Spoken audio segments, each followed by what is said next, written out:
നിയമസഭയിൽ അവതരിപ്പിക്കുവാനായി പ്രസിദ്ധീകരിച്ചിരിക്കുന്ന കേരള വനനിയമ ഭേദഗതി ബിൽ ലക്ഷക്കണക്കിന് കർഷകരെ ദോഷകരമായി ബാധിക്കുമെന്ന ആശങ്ക ദൂരീകരിക്കുവാൻ സംസ്ഥാന സർക്കാർ തയ്യാറാകണമെന്ന് സീറോ മലബാർ സഭാ സിനഡ് സർക്കാരിനോട് അഭ്യർത്ഥിച്ചു. 1961 പ്രാബല്യത്തിൽ വരികയും പലപ്പോഴായി പരിഷ്കരിക്കപ്പെടുകയും ചെയ്ത കേരള ഫോറസ്റ്റ് ആക്ട് വീണ്ടും പരിഷ്കരിക്കുന്നതിന് മുന്നോടിയായി പ്രസിദ്ധീകരിച്ചിരിക്കുന്ന കരട് വിജ്ഞാപനത്തിന്മേൽ സിനഡിൽ നടന്ന ചർച്ചയിലാണ് ഈ ആവശ്യമുയർന്നത്. ആശങ്കയുളവാക്കുന്നതും ജനദ്രോഹപരവുമായ ചില മാറ്റങ്ങൾ ഉൾപ്പെട്ടിരിക്കുന്ന പശ്ചാത്തലത്തിൽ ഈ നിയമ ഭേദഗതി ഗൗരവകരമായ ശ്രദ്ധ അർഹിക്കുന്നു.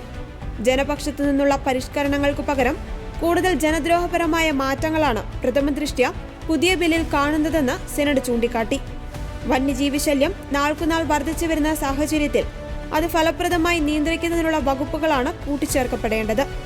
കേരളത്തിൽ വനാവരണം വർദ്ധിച്ചു വരുന്നു എന്ന യാഥാർത്ഥ്യം നിലനിൽക്കെ കർഷകരെയും ഗ്രാമീണരെയും അന്യായമായ തടങ്കലിലേക്കും നിയമവ്യവഹാരങ്ങളിലേക്കും തള്ളിവിടുമെന്ന ഭയപ്പാട് അനേകർ പങ്കുവെക്കുന്നുണ്ട്. മലയോര മേഖലകളിലുള്ളവരെയും വനാതിർത്തികളിൽ കഴിയുന്നവരെയും കാട്ടുമൃഗങ്ങളിൽ നിന്ന് സംരക്ഷിക്കുവാൻ നിയമങ്ങൾ ഉണ്ടാക്കുന്നതിനു പകരം ജനങ്ങളെ കൂടുതൽ ദുരിതത്തിൽ ആഴ്ത്തുന്നതാണ് ഈ നിയമങ്ങളെന്ന് സർക്കാർ തിരിച്ചറിയണമെന്നും സഭാ സിനഡ് ആവശ്യപ്പെട്ടു. വനം സംരക്ഷിക്കപ്പെടണമെന്ന കാര്യത്തിൽ ആർക്കും തർക്കമില്ല. എന്നാൽ വനനിയമങ്ങളും വന്യമൃഗങ്ങളും ജനജീവിതത്തിന് വെല്ലുവിളികളാകുന്ന ഈ കാലഘട്ടത്തിൽ ജനപക്ഷത്തു നിന്നുകൊണ്ടുള്ള പരിഷ്കരണമാണ് ആവശ്യം. വിവിധ പിഴത്തുകകൾ 5 ഇരട്ടി വരെയായി വർദ്ധിപ്പിച്ചിരിക്കുന്നതും വനപ്രദേശങ്ങളിലെ മത്സ്യബന്ധനം കുറ്റകരമാക്കിയിരിക്കുന്നതും വനവിഭവങ്ങളുടെ ഉപയോഗം കൂടുതൽ പരിമിതപ്പെടുത്തിയിരിക്കുന്നതും ബീറ്റ് ഫോറസ്റ്റ് ഓഫീസർ അഥവാ ഫോറസ്റ്റ് ഗാർഡിന് ഡോക്യുമെന്റുകൾ പിടിച്ചെടുക്കുവാനും വാഹനം തടഞ്ഞുവെക്കുവാനും വാറന്റ് കൂടാതെ അറസ്റ്റ് ചെയ്യുവാനുമുള്ള അധികാരം നൽകിയിരിക്കുന്നതും വലിയ ആശങ്ക ഉളവാക്കുന്നതാണ്.